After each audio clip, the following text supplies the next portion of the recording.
siapa makhluk dan siapa khalik. Akan tetapi banyak pemahaman-pemahaman di luar sana malah berani meninggalkan syariat-syariat agamanya. Sudah tidak mengerjakan syariat-syariat agamanya. Karena sudah merasa kenal dengan Tuhannya. Sudah merasa dekat dengan Tuhannya. Sudah merasa makrifat kepada Tuhannya. Jadi enjoy, bisa bebas meninggalkan syariat sakarepe dewe. Jika kita meninggalkan syariat-syariat agama seperti sholat, seperti puasa, dan sebagainya, berarti itulah hawa nafsu. Apa buktinya? Kalau itu hawa nafsu yang merasa makrifat, hawa nafsu yang merasa mengenal padahal tak kenal. Apa buktinya? Bila yang ditinggalkan hanyalah sholat, puasa, haji, dan ibadah-ibadah yang lain. Tentunya ia harus meninggalkan juga tidur, ia harus meninggalkan juga mandi, ia harus meninggalkan juga makan, ia harus meninggalkan juga minum, ia harus meninggalkan juga seluruh kegiatan-kegiatannya sehari-hari. Mestinya begitu. Bila yang ditinggalkan hanyalah syariat-syariat agama seperti sholat dan puasa dan sebagainya, itu kan pilih kasih. Gai enake dewe.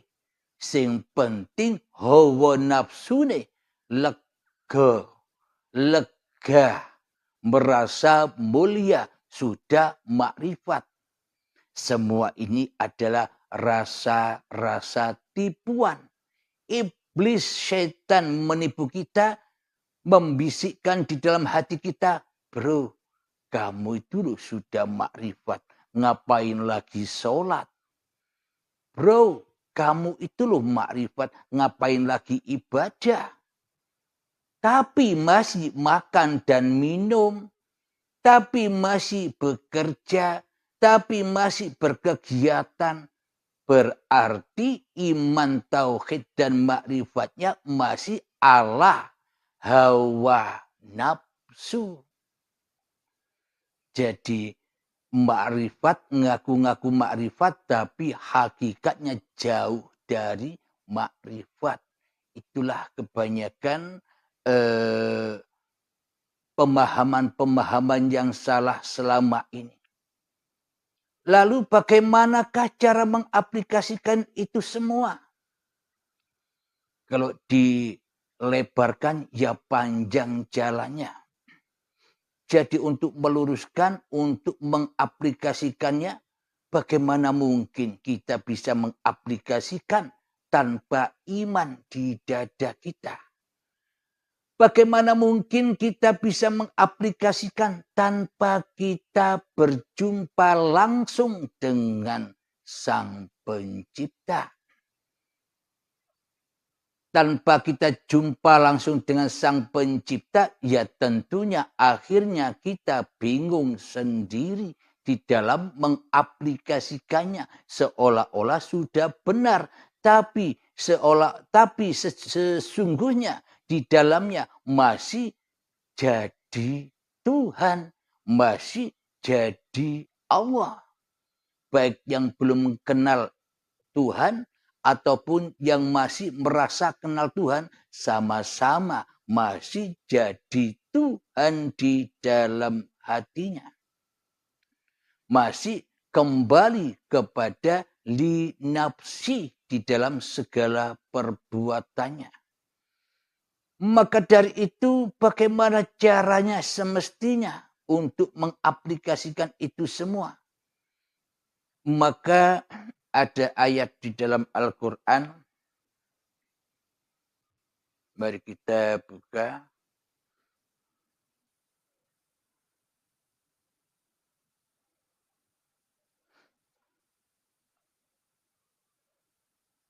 di dalam surat Al-Baqarah ayat 54.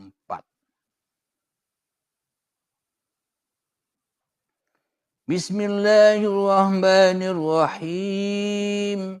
Wa idh qala Musa liqaumihi ya qaumi innakum dhalamtum anfusakum bittikhadhikumul ijla fatubu ila bari'ikum faqtulu anfusakum dzalikum khairul lakum inda bari'ikum fataba alaikum innahu huwat tawwabur rahim, yang artinya, dan ingatlah ketika Musa berkata kepada kaumnya, wahai kaumku, kamu benar-benar telah menzalimi dirimu sendiri dengan menjadikan patung anak sapi sebagai sesembahanmu. Karena itu bertaubatlah kepada penciptamu dan bunuhlah dirimu. Yang itu lebih baik bagimu di sisi penciptamu. Dia akan menerima taubatmu. Sungguh dialah yang maha penerima taubat, maha penyayang. Mari kita ulang. Dan ingatlah ketika Musa berkata kepada kaumnya, wahai kaumku, kamu benar-benar telah menzolimi dirimu sendiri dengan menjadikan patung anak sapi sebagai sesembahanmu. Coba kita hayati diri kita. Anak sapi itu siapa? Anak sapi itulah hawa nafsu kita lebih unggul keberadaannya di hati kita daripada Sang Pencipta. Hawa nafsu merasa lebih wujud daripada Sang Pencipta di hati kita. Hawa nafsu merasa lebih hidup, kita merasa lebih hidup daripada hidupnya Allah. Hidupnya Sang Pencipta di hati kita. Hawa nafsu kita merasa lebih berkuasa dari kuasanya Tuhan yang menciptakan diri kita di hati kita. Barang siapa yang memperturutkan hawa nafsunya di hatinya, maka derajatnya tidak lebih daripada hayawan di sisi Allah. Itulah Al-Quran. Itu Allah yang berfirman. Jadi bila di dalam hati kita masih ada manusianya, yang wujud manusianya, yang hidup manusianya, yang berkuasa masih manusianya, yang jadi Tuhan masih manusianya, apa bedanya kita menyembah sapi betina? Bahkan lebih sesat lagi di hati kita. Jadi bagaimana cara taubatnya?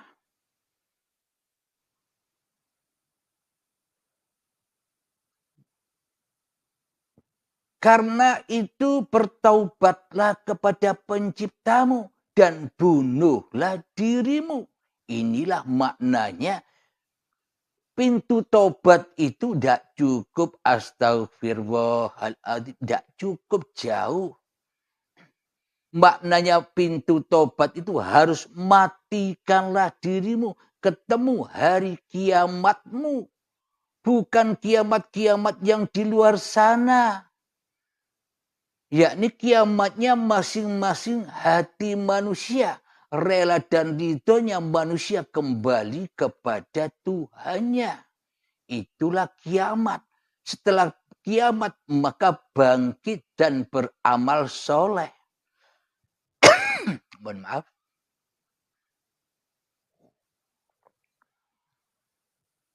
Jadi tanpa membunuh diri. Jadi tanpa mati sebelum mati. Jadi bila masih ada manusia kita di hati kita selamanya. pemahaman-pemahaman seperti ini masih di dalam angen-angennya saja. Tidak bisa mengaplikasikannya. Kenapa? Karena yang jadi pembimbing, karena yang menjadi mursyidnya masih hawa nafsunya sendiri.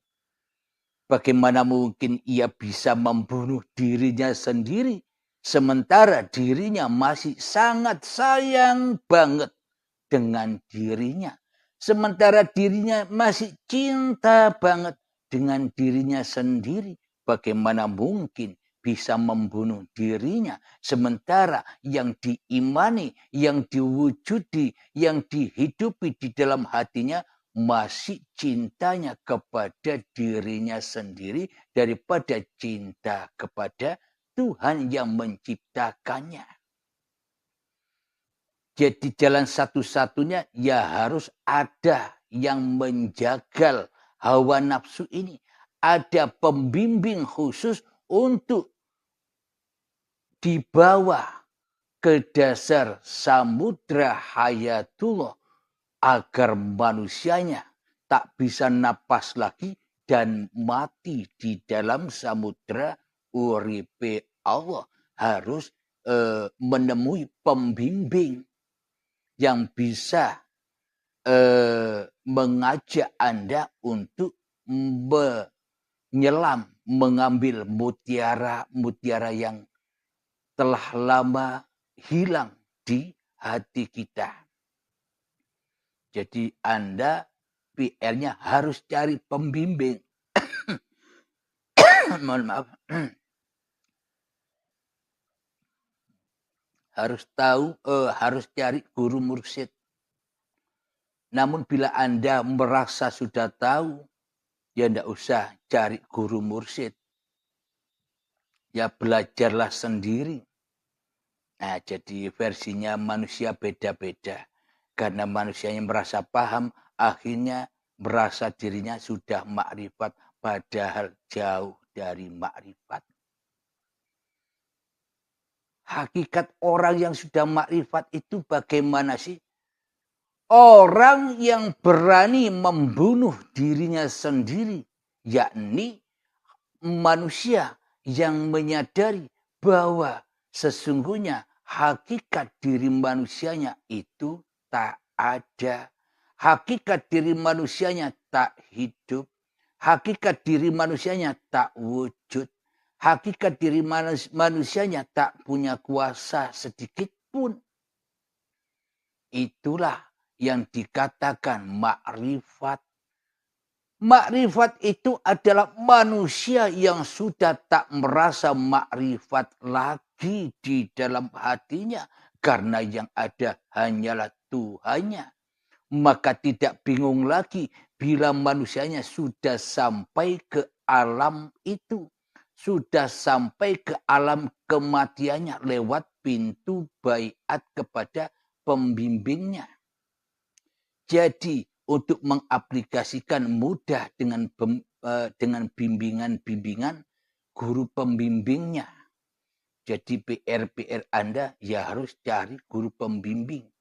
Siapa yang Anda mau, kira-kira yang Anda rasakan bisa mengantarkan jiwa Anda kepada Tuhan, Sang Pencipta diri manusia Anda. Alhamdulillahirabbil alamin. Jadi bagaimana cara mengaplikasikannya? Bila masih manusianya merasa makrifat, bila manusianya masih ada, bagaimana mungkin bisa mengaplikasikan di dalam paparan uripe Allah ini? Ya harus ditiadakan dulu manusianya. Harus dibunuh dulu manusianya. Harus dibaiat dulu manusianya. Baru bisa mengaplikasikan apa yang dimaui Allah. Ati'allah wa ati'ar rasul. Ikutlah Allah dan ikutilah para utusan Allah. Yakni bila kita sudah mengikuti, sudah bermakmum kepada Allah, maka kita akan menjadi Rasulullah. bila sudah mengenal Allah dengan benar, maka manusia akan menjadi utusan-utusan Allah. Diperintah Allah, tidak menjadi utusan-utusan iblis dan setan lagi di hatinya. Tidak disuruh-suruh oleh iblis dan setannya lagi di hatinya. Syaratnya ya harus jumpa dulu dengan Allah. Baru aplikasinya itu datang sendiri. Jadi tidak usah aplikasi-aplikasi lagi. Kalau masih ada manusianya, masih hidup manusianya, masih merasa makrifat manusianya, ya bingung sendiri. Sampai akhir hayatnya bingung sendiri. Jaga Allah. Tapi kalau sudah berbaiat, kita sudah tidak jaga Allah lagi. Allah yang jaga kita. Jadi tidak bingung lagi cara mengaplikasikannya. Karena memang kita tak pernah punya, tak pernah bisa aplikasi selain uripe Allah. Itu jawaban pertanyaan yang pertama. Aba Misran dari Malaysia. Jadi bila kita mau dibimbing oleh seorang guru, maka guru itu akan membimbing sampai di depan sang pencipta dirinya, ditunjukkan dengan nyata dan jelas. Tidak berbelit-belit. Alhamdulillahirabbil alamin. Pertanyaan yang kedua, apa bedanya Ahad dan Esa? Anda akan paham jika pertanyaan yang pertama tadi sudah teraplikasi di dalam hati Anda, sudah tahu jawabannya. Bagaimana mungkin manusia tahu keesaan Allah bila manusianya masih esa dengan hawa nafsunya? Bagaimana mungkin manusia tahu keahadan Allah sementara manusia masih merasa ahad di dalam hatinya dengan iblis dan setannya? Ya semuanya hanyalah angan-angan saja. Karena manusianya masih menyembah sapi betina. Karena manusianya masih ingin hidup terus. Tidak mau membunuh dirinya demi Tuhannya yang telah menciptakannya. Selamanya akan buta akan Tuhannya. Ada lagi di dalam Al-Quran, di surat Al-Baqarah juga ayat yang ke-21. Ini surat dari Allah bukan untuk orang Islam saja, tapi untuk seluruh manusia. Tak ada bedanya di sini, agama apapun dikasih surat oleh Allah lewat ayat ini. Bismillahirrahmanirrahim. Ya ayyuhan nasu abudu rabbakumul ladzi khalaqakum walladzina min qablikum la'allakum tattaqun. Yang artinya, wahai manusia, agama apapun kamu, siapapun kamu, aliran apapun kamu, golongan apapun kamu, punya kepercayaan apapun kamu, sudah termasuk wahai manusia. Sembahlah Tuhanmu yang telah menciptakan kamu dan orang-orang yang sebelum kamu agar kamu bertakwa. Nah, di sini ada permata yang harus kita gali. Mari coba cermati lagi artinya. Wahai manusia, Sembahlah Tuhanmu yang telah menciptakan kamu dan orang-orang sebelum kamu. Orang-orang sebelum kamu. Berarti orang-orang sebelum kita kan masih ada apa sudah tak ada. Orang-orang sebelum kita berarti masih hidup ataukah sudah mati. Agar kamu bertakwa, berarti orang-orang sebelum kamu kan sudah mati. Maka matikanlah dirimu agar ketemu dengan takwa. Kalau kita tidak mengikuti orang-orang yang sebelum kita,